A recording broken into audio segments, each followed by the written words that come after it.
Step up your presentation when you add color and design to your slides with themes. Select File, New, to choose a theme,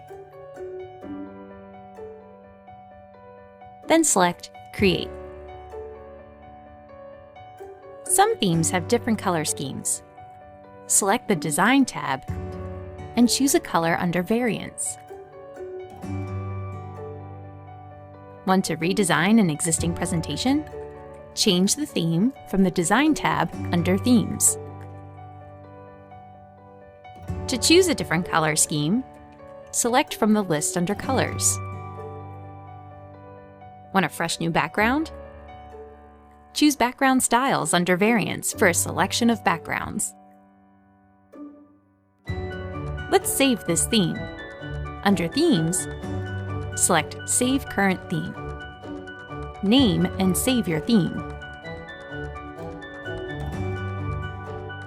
You'll find the presentation under Themes, Custom. And anytime you start a presentation, you can search for hundreds of themes and templates.